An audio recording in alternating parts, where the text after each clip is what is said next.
श्रीरामाची आठवण काढल्यावर ऋषी वाल्मिकींना विसरताच येणार नाही. ऋषी वाल्मिकी यांच्यामुळेच रामाची ओळख आहे अशी आठवण काढणंही क्रमप्राप्त आहे. जिथे राम आहे तिथे वाल्मिकी आहेत. प्रभू श्रीराम हे बहुजनांचे आहेत असं वक्तव्य माजी मंत्री आणि राष्ट्रवादी काँग्रेसचे आमदार जितेंद्र आव्हाड यांनी ठाण्यात बोलताना केले. जितेंद्र आव्हाड यांनी खार्टन रोड येथील संतश्रेष्ठ वाल्मिकी यांची आरती केली. तसंच प्रभू श्रीरामाचीही आरती केली. त्यानंतर राम हे बहुजनांचेच आहेत, त्यांची ओळख ऋषी वाल्मिकींमुळे आहे असं जितेंद्र आव्हाड यांनी सांगितलं. तसंच ज्यांनी हिंदू धर्म वाढवला त्या शंकराचार्यांनी नेमलेल्या 4 पीठांचा काय आदर अयोध्येत ठेवला गेला हेही आपण पाहिलं असा टोलाही जितेंद्र आव्हाड यांनी लगावला. आपल्या भाषणात आव्हाड यांनी राम हे बहुजनांचेच आहेत, आपण आपल्या शब्दात बदल करणार नाही, कारण श्रीराम क्षत्रिय आहेत, ते बहुजनांमध्येच येतात असं सांगितलं. राम वाल्मिकी समाजाचे आहेत. ऋषितुल्य वाल्मिकींनी श्रीराम घडवले, त्यामुळे श्रीराम सगळ्यांचेच आहेत. क्षत्रिय असलेले श्रीराम हे क्षत्रिय नाहीत हे उघडपणे कुणीही सांगावं. आम्हाला मग आम्ही नाही म्हणणार त्यांना बहुजन. आदी शंकराचार्यांनी हिंदू धर्म वाढवला, रुजवला आणि पसरवला. त्यांनी 4 पीठं निर्माण केली. लोप पावलेला हिंदू धर्म वाचवण्याचं काम शंकराचार्यांनी केलं. त्या आदी शंकराचार्यांचे उत्तराधिकारी 4 पीठांचे 4 शंकराचार्य आहेत. त्यांचा काय सन्मान ठेवला गेला असा टोलाही आव्हाड यांनी लगावला.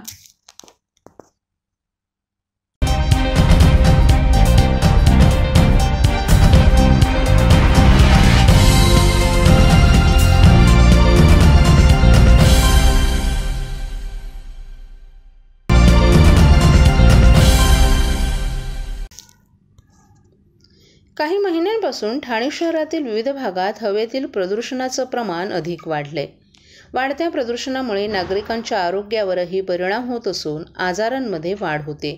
याची दखल घेत ठाणे शहरातील हरित क्षेत्र वाढवण्याचा निर्णय पालिका प्रशासनानं घेतलाय. त्यानुसार येत्या 6 महिन्यात शहरातील तब्बल 144 उद्यानं काट टाकणार आहेत. त्यासाठी महापालिका 75 कोटींचा निधी खर्च करणार आहे. यामध्ये वृक्ष लागवड करणं, उद्यानांचा कायापालट करण्यात येणार असून शहरातील विविध भागात हरित क्षेत्र वाढवण्यावर भर देण्यात येणार आहे. मुंबई पाठोपाठ ठाणे महापालिका क्षेत्रात हवेतील प्रदूषण यामुळे सर्दी, ताप आणि खोकला अशा आजारांना निमंत्रण मिळतं. हे वाढतं प्रदूषण रोखण्यासाठी पालिका प्रशासनानं कंबर कसली आहे. रस्त्यांची धुलाई करणं, बांधकाम क्षेत्राला नोटीस बजावणं, शेकोटी लावणं, डेब्रिजचे डंपर वाहून नेणाऱ्यांवर कारवाईचा बडगा उगारणं आदी उपाययोजना आखण्यात आल्या आहेत. त्यानंतर आता प्रदूषण रोखण्याबरोबरच शहरातील हरित क्षेत्र वाढवण्यासाठी ठाणे महापालिका आयुक्त अभिजित बांगर यांनी पावलं उचलली आहेत. शहराचा पूर्व भाग डोंगराळ, पश्चिम भागात डोंगरांनी नदीचे खोरे विकसित केला आहे. शहरांची अंतिम सीमा येऊर टेकडी आहे. महापालिका हद्दीत संजय गांधी नॅशनल पार्क क्षेत्रासह हरित क्षेत्र 56.01% आहे. ते वगळता हरित क्षेत्र 47.13% एवढं आहे. मागील काही वर्षात शहरातील हरित क्षेत्र विकसित होत असल्याचा दावा पालिकेनं केलाय. दरम्यान उद्यानांमध्ये विविध स्वरूपाची फुलं, वृक्षांची लागवड करण्यात आली आहे. यातही देशी प्रजातीच्या वृक्षांची लागवड वाढवण्यासाठी महापालिकेच्या माध्यमातून प्रयत्न सुरू आहेत. तसंच वायू प्रदूषण रोखण्यासाठी महापालिकेच्या माध्यमातून वृक्ष लागवड हाती घेण्यात आली आहे, ज्यामध्ये मोफत वृक्ष वाटप करणं, मियावाकी वृक्षारोपण आदी उपक्रमांचाही समावेश आहे. मोफत वृक्ष वाटपाअंतर्गत मागील वर्षी 2000 वृक्षांचं वाटप केलं होतं.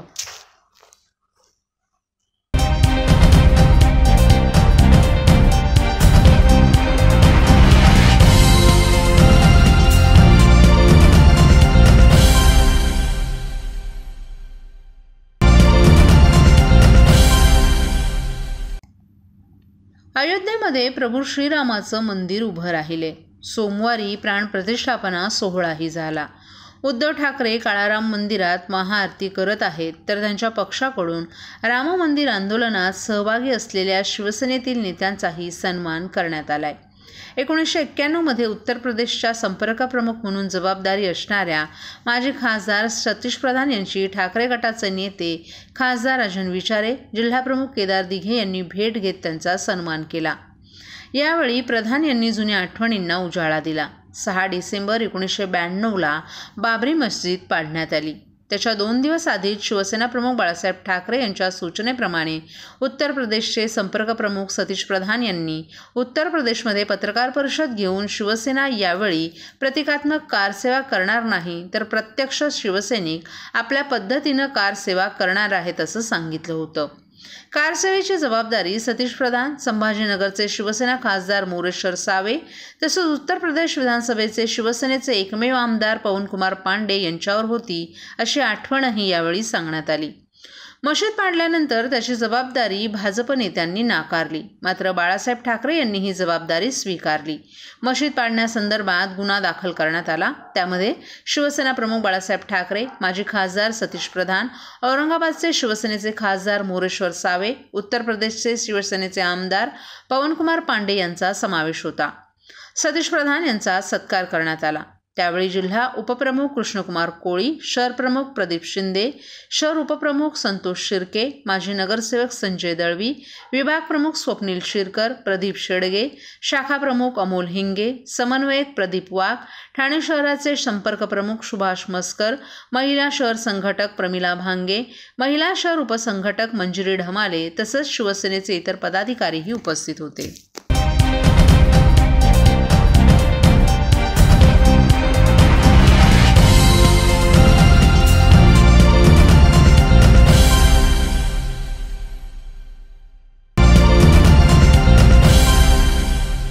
राष्ट्रभाषा हिंदीच्या संवर्धनासाठी आणि देशवासियांमध्ये राष्ट्रभाषेचं प्रबोधन करण्यासाठी कार्यरत असलेल्या हिंदी भाषा एकता परिषद या अग्रगण्य संस्थेतर्फे 27 जानेवारी रोजी सायंकाळी 7:30 वाजता गडकरी रंगायतन येथे 30वे राष्ट्रीय कवी संमेलन आयोजित करण्यात आलं आहे. या कार्यक्रमाचे समन्वयक अरुण जोशी असून या संमेलनाचे अध्यक्ष ज्येष्ठ समाजसेवक ओमप्रकाश शर्मा आहेत. संस्थेतर्फे गेली 29 वर्ष सातत्याने आयोजित करण्यात येणाऱ्या या कार्यक्रमात दरवर्षी राष्ट्रीय स्तरावरील कवी सहभागी होतात. या निमित्तानं विविध क्षेत्रात भरीव योगदान देणाऱ्या व्यक्तिमत्वांचाही पुरस्कारानं गौरव करण्यात येतो. यामध्ये साहित्य आणि पत्रकारितेतील पुरस्कारांचाही समावेश आहे. यावर्षीच्या कार्यक्रमात डॉक्टर हरिवंशराय बच्चन साहित्यरत्न पुरस्कार, कवी आणि ज्येष्ठ पत्रकार श्री हरिमुर्दुल, महाराणा प्रताप शौर्य पुरस्कार, राजौरी सेक्टरमध्ये दहशतवाद्यांशी सामना करताना आणि लढताना शहीद झालेले भारतीय लष्कराचे शहीद नाईक जम्मू काश्मीरचे सुधाकर नामदेव भट, छत्रपती शिवाजी महाराज गौरव पुरस्कार प्रसिद्ध मराठी अभिनेते चिन्मय मांडलेकर यांना देण्यात येणार आहे. यावर्षी एडी निवृत्त पोलीस अधिकारी बाबाजी जाधव यांना BL शर्मा स्मृती पुरस्कार प्रदान करण्यात येणार आहे. मुंबई पोलीस आयुक्त विवेक फणसाळकर, ठाणे पोलीस आयुक्त आशुतोष डुमरे, सौ पोलीस आयुक्त दत्तात्रय कराळे, ठाणे अप्पर पोलीस आयुक्त संजय जाधव, संजय श्रीपतराव काटकर, मीरा भाईंदरचे म्युनिसिपल आयुक्त या कार्यक्रमात सहभागी होतील.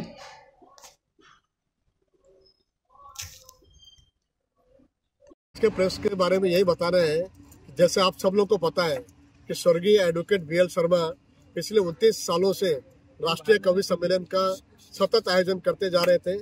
उनसे प्रेरणा लेते हुए इस साल उनकी अनुपस्थिति में पहली बार यह जवाबदारी मुझे मिली है. तो 30वां राष्ट्रीय कवि सम्मेलन हम इस साल आयोजित करने जा रहे हैं, जो कि गडकरी रंगायतन में 27 जनवरी को 7:30 बजे शुरुआत हो जाएगा. इसमें देश के जाने माने कवि आ रहे हैं. कौन कौन कवि इस सम्मेलन में आ रहे हैं? इस सम्मेलन में सुश्री कविता तिवारी लखनऊ से आ रही है, शंभू शेखर सम्राट हास्य सम्राट नई दिल्ली से आ रहे हैं, प्रियांशु गजेंद्र बहुत बड़े गीत सम्राट है बाराबंकी से आ रहे हैं, पार्थ नवीन ये हास्य कवि है जयपुर से आ रहे हैं, मुन्ना बैटरी ये भी हास्य कवि है मंदसौर से आ रहे हैं, और सुश्री साक्षी तिवारी वीर रस की कवित्री है उत्तर प्रदेश से आ रहे हैं. जैसे मैंने पहले कहा कि देश के सबसे बड़े संचालक मंच सम्राट शशिकांत यादव मंच संचालक के रूप में देवास से आ रहे हैं. सर, इस कवि सम्मेलन में पुरस्कार भी दिया जाता है. हाँ, इस बार कौन कौन से अतिथि को पुरस्कार दिया? हाँ, स्वर्गीय एडवोकेट BL शर्मा जी पिछले 29 सालों से इस कार्यक्रम में 3 लोगों का सत्कार किया करते थे और पुरस्कार दिया करते थे. पहला पुरस्कार इस वर्ष डॉक्टर हरिवंशराय बच्चन साहित्यकार पुरस्कार यह श्री हरि मृदुल जी को दिया जा रहा है, और महाराणा प्रताप शौर्य पुरस्कार शहीद नाइक सुधाकर नामदेव भट्ट जी को दिया जा रहा है. और छत्रपति शिवाजी महाराज गौरव पुरस्कार श्री चिन्मय मांडलेकर जी को दिया जा रहा है। सर, इस कार्यक्रम में प्रमुख अतिथि कौन कौन आने वाले? इसमें प्रमुख अतिथि जी माननीय श्री विवेक फणसलकर, पुलिस आयुक्त मुंबई, श्री आशुतोष डुमरे IPS पुलिस आयुक्त ठाणे है, ये विशेष अतिथि है। और सम्मानीय अतिथि के तौर पर श्री दत्तात्रेय कराळे साहब, सहायक पुलिस आयुक्त ठाणे, संजय श्रीपतराव काटकर, आयुक्त मेरा भाईंदर मनपा, और अमिताभ बच्चन के छोटे भाई श्री संजय जाधव IPS अपर पुलिस आयुक्त ठाणे शहर, एडवोकेट सुदीप पासबोला, सदस्य bar council of Maharashtra end Goa, वरिष्ठ समाजसेवी, और इस कवि सम्मेलन के अध्यक्ष श्री ओम प्रकाश शर्मा जी, और मुंबई शहर दिवाणी व न्यायालय के अध्यक्ष, विद्यमान अध्यक्ष एडवोकेट रवि प्रकाश चौधरी जी उपस्थित रहेंगे। कार्यक्रम का स्वरूप कैसा रहेगा? कार्यक्रम का स्वरूप ऐसा है कि शुरुआत जो है हम लोग दीप प्रज्वलन से करने जाने वाले हैं। उसके बाद जो 3 सत्कार मूर्तियां हैं उनका सत्कार किया जाएगा, और 11,000 की राशि इनको और सम्मान चिन्ह इनको भेंट दिया जाएगा। उसके बाद कवियों का सम्मान होगा और अतिथियों का सम्मान होगा, और उसके बाद हम सीधा जो है कार्यक्रम शुरुआत करेंगे। और ये जो सम्मेलन का जो काम, ये स्वागत समारोह का जो कार्यक्रम होगा, 15-20 मिनट का ही होगा। तो लोगों का आह्वान क्या करेंगे? लोगों का आह्वान है कि जो BL शर्मा जी ने हमको प्रेरणा दी है कि 29 सालों से उन्होंने अनुकूल और प्रतिकूल हालात में यह कार्यक्रम जारी रखा। मैं लोगों से विनती करता हूं कि आप अधिक से अधिक लोग इस कार्यक्रम में आए, ताकि हमको प्रोत्साहन मिले और हम अगले वर्ष भी यह कवि सम्मेलन जारी रखें। और जो एडवोकेट BL शर्मा जी का जो स्वप्न है कि एक राष्ट्रीय कवि सम्मेलन हर वर्ष थाने में होना चाहिए, तो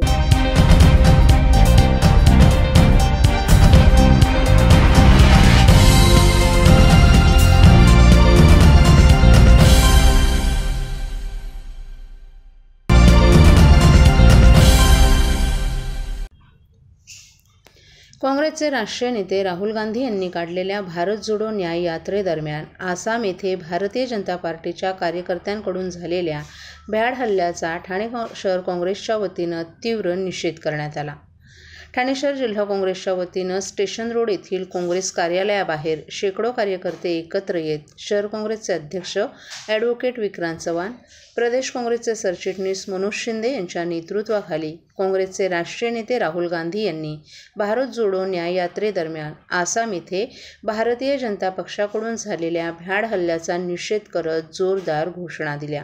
यावेळी शहर काँग्रेसचे मुख्य प्रवक्ते सचिन शिंदे, काँग्रेसचे नेते रवींद्र आंग्रे, महिला अध्यक्षा स्मिता वैती, रेखा मिरजकर, सेवादल अध्यक्ष शेखर पाटील, प्रवक्ते राहुल पिंगळे, प्रदेश सदस्य JB यादव, प्रदीप राव, सुखदेव घोलप, राजेश जाधव, शकीला शेख, निशिकांत कोळी तसंच इतर पदाधिकारीही उपस्थित होते। भारत जोडून या यात्रेदरम्यान झालेल्या हल्ल्याचा निषेध करत एकीकडे देशाचे पंतप्रधान नरेंद्र मोदी सर्व जनतेला आवाहन करतात की राम मंदिराचा उत्सव सर्वत्र साजरा करा, जवळच्याच मंदिरात जाऊन पूजा अर्चा करा, आणि त्याच प्रसंगी काँग्रेसचे नेते राहुल गांधी यांना मंदिरात जाण्यापासून रोखण्यात येतं असा दुजाभाव कशासाठी करत आहेत असा सवाल करत भारतीय जनता पक्षाकडून जिथे जिथे काँग्रेसला रोखण्याचा प्रयत्न केला जाईल तिथे काँग्रेसचा एकूण एक कार्यकर्ता नव्यानं उभारी घेऊन त्याचा निषेध करेल असं विक्रांत चव्हाण यांनी सांगितलं।